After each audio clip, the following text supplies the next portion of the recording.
WVUT Vincennes, a part of Vincennes University Broadcasting.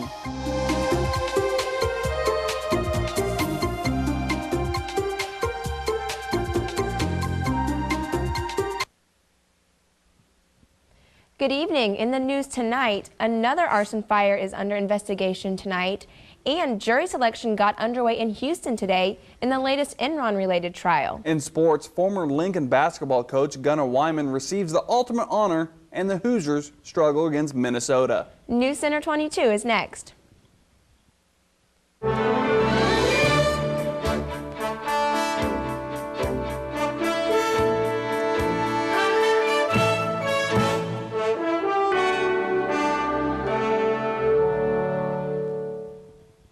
An investigator for the state fire marshal's office says arson is to blame for a Saturday night fire that heavily damaged a building just outside of Vincennes on Old Bruceville Road.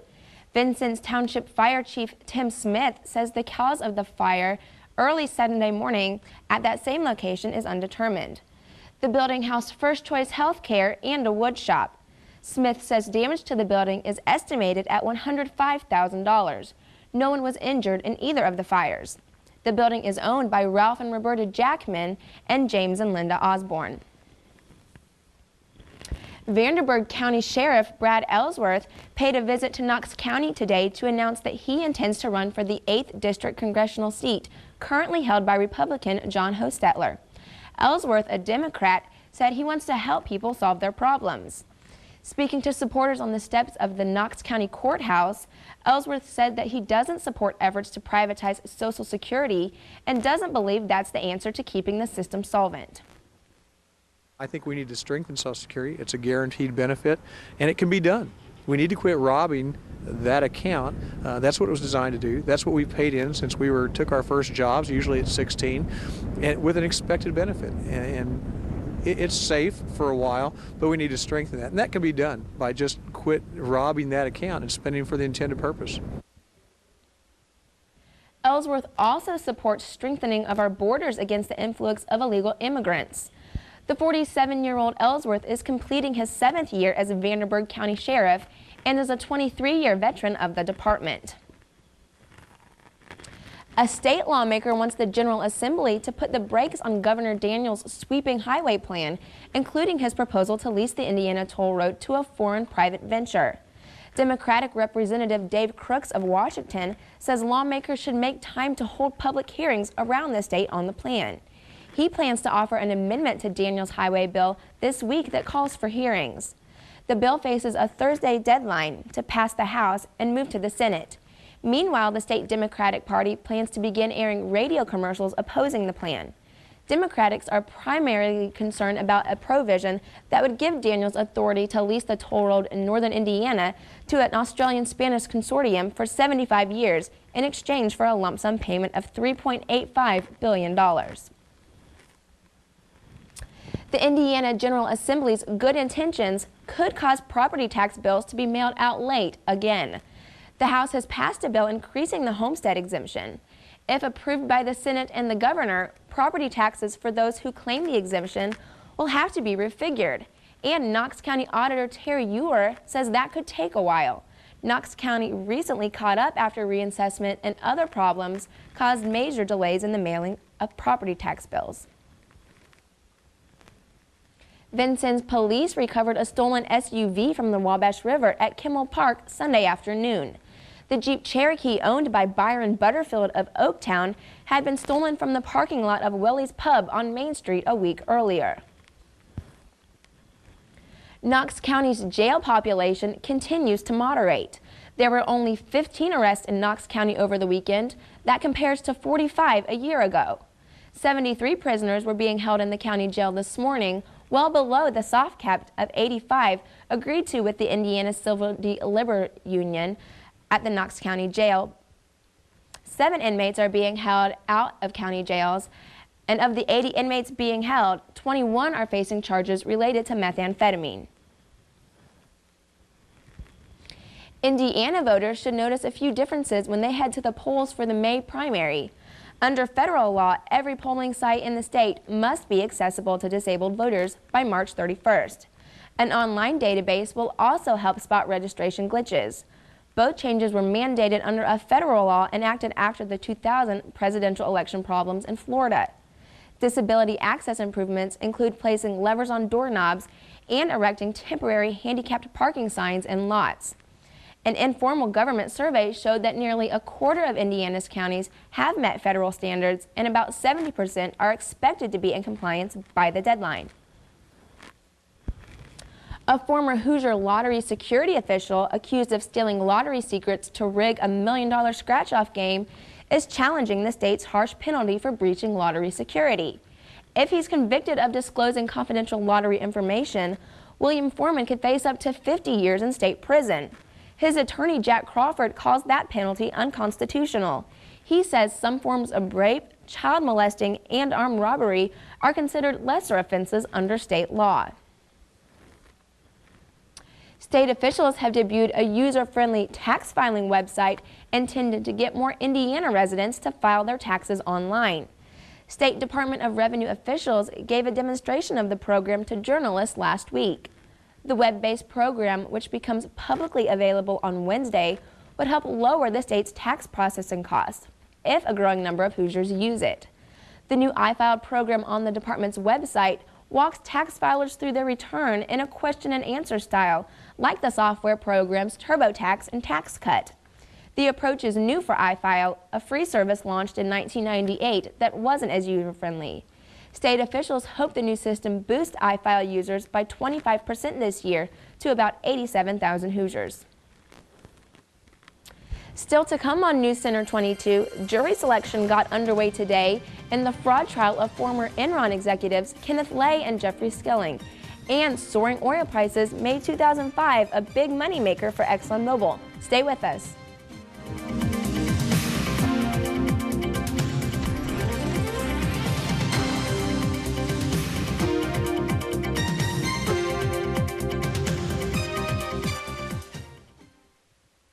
Tune in to WVUT this Monday night. At 8, watch Antiques Roadshow.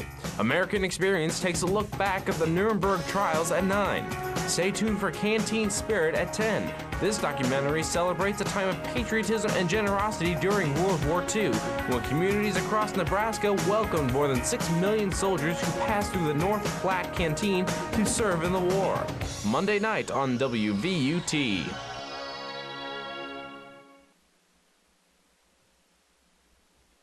The judge presiding over the trial of Enron founder Kenneth Lay and former CEO Jeffrey Skilling is warning potential jurors against seeking vengeance. Judge Sim Lake says he's not looking for jurors who want to provide remedies for those who suffered from Enron's collapse. When the judge asked if any jurors view the case as an opportunity to strike a blow for justice, no one raised a hand. Lay and Skilling are accused of leading a scheme to artificially pump up Enron's profits and defraud shareholders, which included Enron employees.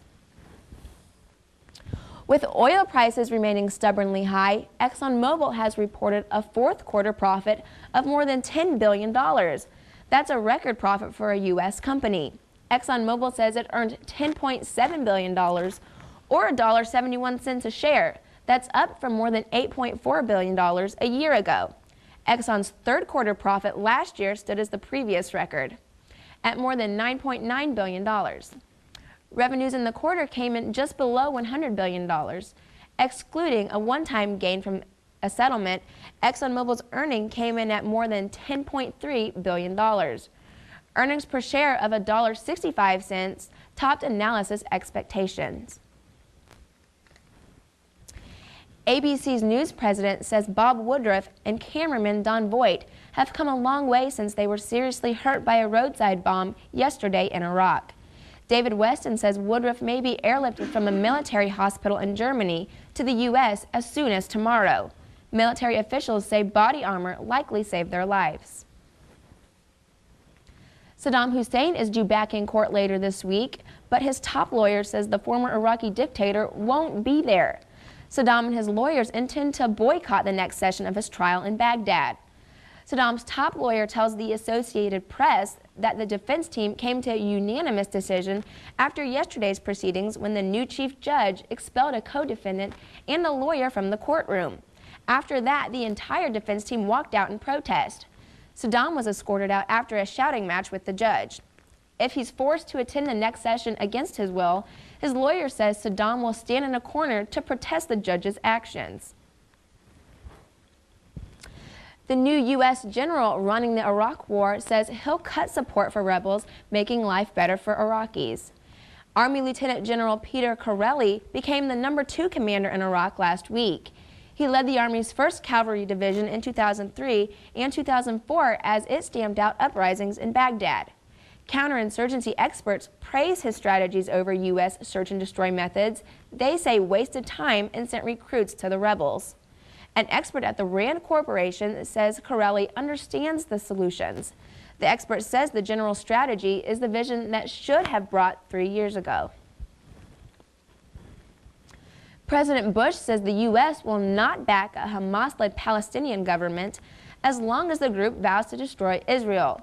He says Hamas must disarm and disavow terrorism. Bush spoke to reporters after meeting with his cabinet ahead of tomorrow's State of the Union speech. Diplomatic talks are scheduled among the EU, the U.S., Russia, and the UN to evaluate the Middle East peace process after a Hamas win in the Palestinian election. International opinion appears to favor withholding financial aid from any Palestinian government that does not renounce violence toward Israel. From Gaza, Ben Weidman reports on some of the possible consequences for Palestinians. Palestinian farmers dump rotten produce. Destined for market in Israel and beyond, it's going nowhere. The main commercial crossing from Gaza to Israel is closed yet again for security reasons. The Palestinian economy is hostage to politics and war. When tensions rise, profits plummet. I'm afraid the day will come that I cannot absorb any more losses and close the project. This means I will lose all my greenhouses, all my plants, and all my employees will be in the street. Trade between Israel and the Palestinian territories is regulated by agreements signed when the two sides were on much better terms. Hamas, now set to take over the Palestinian Authority, wants to redefine those ties by cutting them. Our intention is to open the gate between the Palestinian land and the Arabic and Islamic war. Store owner Abdullah Joha stocks Israeli detergents and soap and says it's a good idea. Palestinians need a new economy, he says. Now Israel completely controls everything.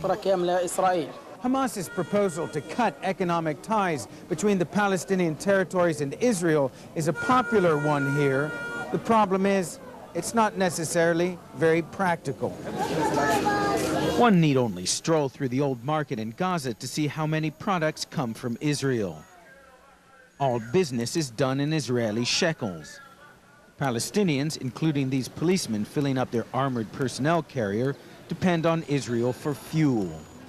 Gaza and the West Bank are on the Israeli power grid. And when tensions ease, thousands of Palestinians go to Israel for work. Everything now is joined with Israel. This is not easy to take a political decision to limit your relation with Israel side. I think without negotiation with the Israelis, the result will be so bad for the Palestinians. So Hamas's goal of economic separation from Israel, like this rotten produce, may also end up being dumped. Ben Wiedemann, CNN, Gaza. The Senate is just a few hours away from a vote that will determine if the final vote on Samuel Alito's Supreme Court confirmation proceeds tomorrow. Alito needs 60 votes to save off a filibuster. Supporters of the filibuster effort say Alito will tilt the High Court further to the right. The woman accused of smothering her 3 children in Arkansas over the weekend has entered a plea of innocent. A state judge in DeQueen, Arkansas, has ordered a mental evaluation for the woman, Eleazar Paula Mendez. She's being held without bond on 3 counts of capital murder. Police say the woman left New York for Arkansas, hoping to give her kids a safer place to grow up. But now she's accused of killing them. Police found the bodies of her 3 children on a bed at her home. Can man's best friend be used to detect cancer? A small alternative cancer clinic in San Anselmo, California says yes. Don Knapp sat in on a demonstration. Let's go to work. Okay, go find it. Kobe's a big yellow lab with a typical dog's nose. But is the dog's nose good enough to smell cancer? Okay, what a good boy. The folks who run this clinic say yes. They say they tested trained dogs with breath samples from people with either lung cancer or breast cancer. And they say they ran more than 12,000 scent trials with dogs. The study, published in the alternative cancer journal, Integrative Cancer Therapies, claims the dogs were able to detect cancer 90% of the time. The dogs were so good, they claim, that they could detect cancer even if the person was a smoker or had just eaten a meal. But in this admittedly unscientific demonstration set up for the benefit of newspaper and television cameras and reporters, Kobe was hit and miss. Let's go find it. The training environment was just him and the handler in an empty room with no distractions. The principal investigator and the assistants were behind a door watching through a camera. So with people, cameras, lights, I think he just was distracted. Kobe's ready to go to work, I can tell. Huh, Kobe? Despite the distractions, Kobe did manage to pick out where the clinic said were cancer breath samples some of the time. But established cancer researchers have been at the least a bit skeptical. Okay, what a good boy. Not only that dogs might be able to smell cancer byproducts, but that they do it as well as claimed. Any new idea starts with exploratory work. This study is preliminary findings suggesting that analysis of the breath could have value. The next step is not to put a dog in every hospital, says Pine Street Clinic Director Michael McCulloch, but to chemically analyze cancer patients' breath to find what it is dogs seem able to smell, and to use that to create a device that can detect or even rule out cancer in a sample of a person's breath. In San Anselmo, Don Knapp, KRON 4 News. Still to come on News Center 22, this evening's weather with Alan Schaefer.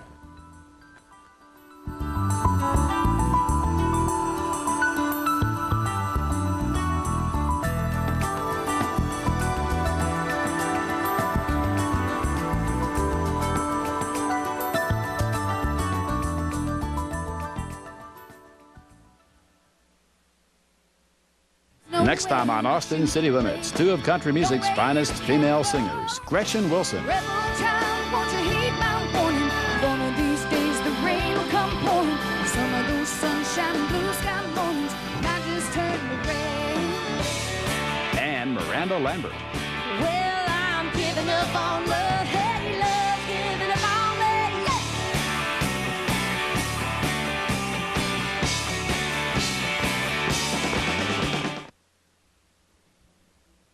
Well, Alan, that cooler weather you promised has caught up to us. Yes, it has. Is it expected to last throughout the week? We will have pretty chilly temperatures tonight, but temperatures will be moderate for the rest of the week. Good evening, everyone. Let's take a look at your current conditions. We have currently 41 degrees at cloudy skies with some raindrops. The wind is northwest at 12 miles per hour. The humidity is at 68%, and the barometric pressure is at 29.84 and rising. Some area temperatures around the area. We have Carlisle at 39 degrees and cloudy skies. Monroe City has cloudy skies and is at 42. Bridgeport, Illinois has cloudy skies and at 42. And St. Francisville has cloudy skies and is also at 42. Some national temperatures, we'll see that a lot of the East Coast has pretty mild temperatures along with the southern United States. This is because a cold front is located right about the Midwest and bringing these cooler temperatures up towards the rest of the United States. Let's look at the frontal map and we'll see that this cold front right here is bringing these cooler temperatures behind it. This low pressure system right here is bringing us a chance for that rain tonight. It's only about a 30% chance of rain. And as we look out towards the west coast up here has a cold front that is bringing some rain to much of the western United States, and much of the Great Plains has dominated by high pressure. Let's look at your forecast. Tonight, cloudy with a 30% chance of rain, a low around 30. For tomorrow, partly cloudy and a high of 45. Tomorrow night, partly cloudy, a low of 33. Your extended forecast will have rain on Wednesday, a slight chance, with a high of 50 and a low of 34.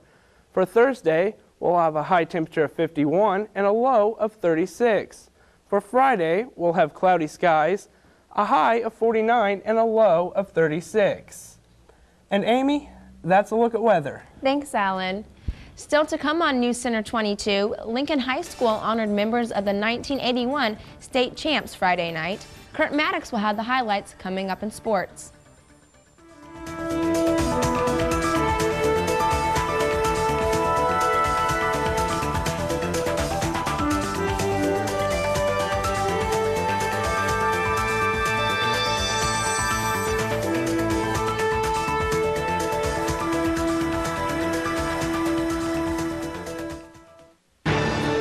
PBS programs stand out again with 10 Primetime Emmys that separate the best from the rest.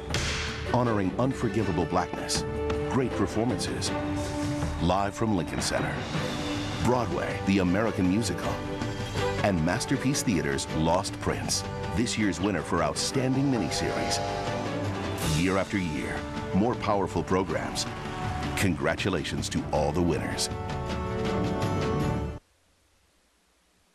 Wyman receives his due. Good evening, everyone. For TV 22 Sports, I'm Kurt Maddox. 25 years after coaching his final game, former Vincennes Lincoln basketball coach Gunnar Wyman was honored prior to Friday night's Lincoln-Evansville-Harrison basketball game. During ceremonies honoring Wyman and the 1981 state champs, school officials announced that the court at Alice Arena has been renamed for the Hall of Fame coach. Wyman retired after the 1981 season and says he has no regrets. He recalls the 81 team with great fondness, saying they define the term team. You sound like you knew what you were looking at, because we were a team, and there was strength in the team rather than in individuals. Putting the individuals together with the whole operation is what would enable them to win. Only Vincennes coach Wvut, Tim Vick, was absent from the celebration, which drew one of the largest crowds of the year to Alice Arena. The 81 state champs defeated Anderson 54-52 in the title game. A video replaying the game was shown in the hallway outside the gym, where community gathered to welcome back the players. Meanwhile, the 5th-ranked Alice's took care of business on the court Friday night, defeating the Harrison Warriors 59-53. Craig Hines pumped in a game-high 32 points, including all 13 of his team's points in the third quarter, to push the Alices in front 35-28. Lincoln kept Harrison at bay by hitting its free throws down the stretch, making 20 of 21 attempts from the charity stripe. The loss denied Harrison coach Will Wyman his 300th career victory. DeBruce Dobbs and Lane Avery finished with 12 points each for the Warriors, which dropped to 8-6 with the loss. Lincoln, now 12-3, hosts Washington Wednesday night in a key Big 8 conference matchup. Pairings for the girls' state high school basketball tournament were drawn Sunday. At the Class 2A sectional at North Knox, the pairings are identical to last year. 7th-ranked Mitchell opens the tournament next Tuesday against Linton, while county rivals North and South Knox tangle in the nightcap. Eastern Grain and Paoli receive the bye and meet Friday night right after the winners of Tuesday's first-round games play. At the Class 3A sectional at Princeton, Vincennes Lincoln drew Jasper in the sectional semifinals next Friday. The Wildcats defeated Lincoln 46-44 during the regular season. The opening night of the tournament pits Pike Central against Gibson Southern, and the host Lady Tigers playing Washington. At the Class A sectional at Bar Reeve, Vincennes Reveille faces Shoals in the tourney opener next Tuesday, followed by Washington Catholic and North Davies in the nightcap. Lagodi and Bar Reeve meet in the semifinals next Friday night. Minnesota has handed 13th-ranked Indiana its worst defeat of the season, 61-42, as Vincent Greer had 17 points and 10 rebounds to pace the Gophers. Jason Stamper added 12 points for the Gophers, who held Indiana to 32% shooting, including 5 for 23 from three-point range. The shooting woes came 5 days after the Hoosiers shot 37% from the field in a loss at Iowa. Marco Killingsworth led Indiana with 15 points, but looked frustrated throughout as the Hoosiers failed to find any kind of scoring rhythm. Connecticut is #1 in the Associated Press men's basketball poll for the second straight week. The Huskies won both of their games last week to improve to 18-1 and received 65 of 72 first-place votes. Second-ranked Duke was the only other program to pick up votes. Memphis remains third, while Villanova, Gonzaga, and Illinois each leapfrog 2 spots and are 4th through 6th, respectively. Texas and Florida both fall 3 spots to 7th and 8th, with Pittsburgh and George Washington rounding out the first 10. IU falls to number 21 following their loss to Minnesota. Ebony Jenkins collected 19 points and 16 rebounds to lead the Vincennes University Lady Blazers past Sauk Valley 64-61 Saturday in the Physical Education Complex. Nicole Helfrich scored 16 points and Genevieve Benson added 12 as the Lady Blazers improved to 7-12 overall. The Blazer co-eds return to action a week from Monday when they host the McKendree College Junior Varsity at 7 p.m. In the NBA Sunday, LeBron James scored 32 of his 44 points after halftime to lead the Cleveland Cavaliers come back in a 113-106 win over Phoenix. The Suns led 72-55 until James contributed 14 points in the final 7:49 of the third quarter. The surge allowed the Cavs to get within 87-84 by the end of the period. James also had 11 rebounds and 7 assists in the Cavaliers' 5th consecutive win. He's averaging 37 points, 7.8 rebounds, and 6.6 assists during the winning streak. Kobe Bryant threw in 39 points at Detroit, but it was the Pistons coming away with a relatively easy 102-93 victory over the visiting Los Angeles Lakers. The guys from Motown improved to the NBA's best record 37-5 with their 11th straight win. Every Pistons starter scored in double figures, led by Rasheed Wallace with 24. The Pistons have won 11 in a row. The Seattle Seahawks arrived in Detroit yesterday, and the Pittsburgh Steelers have joined them today. It's Super Bowl week in Motown, where the annual Media Day Stampede takes place tomorrow at Ford Field. Odds makers have the Steelers a 4-point favorite for Sunday's championship showdown. Green Bay Packers quarterback Brett Favre tells ESPN that if he had to make an immediate call on whether to play next season, he'd lean toward retirement. The 36-year-old veteran says he'll have to make the decision soon in order to allow the Packers to go full steam ahead on their offseason plans, including the April draft and free agency. And Amy, that's a look at sports. Thanks, Kurt. Still to come on Newscenter 22, nominations for the worst movies of the year are out. Stay with us.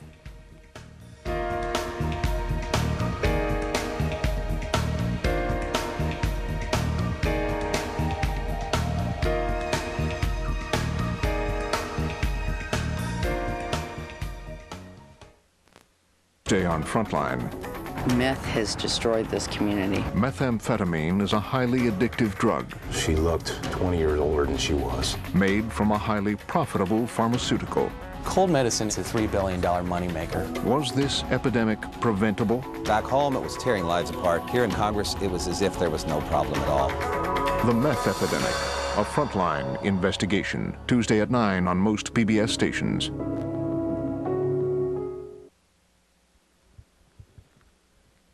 Hollywood's bottom of the barrel is about to be scrapped up, spit out, and honored.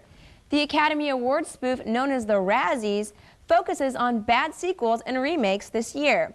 The 5 Worst Picture nominees are led by Son of the Mask. The others are Deuce Bigalow, European Gigolo, Dirty Love, The Dukes of Hazzard, and House of Wax. Tom Cruise earned 3 Razzie nominations as Worst Actor for War of the Worlds, and in 2 of the 5 slots in a new Razzies category for Most Tiresome Tabloid Targets. Cruise was nominated there for his anti-psychiatry rant and his very public romance with Katie Holmes. Razzies will be announced March 4th, the day before the Oscars. And that's all for this evening. For Alan Schaefer and Kurt Maddox, I'm Amy Reef. Good night.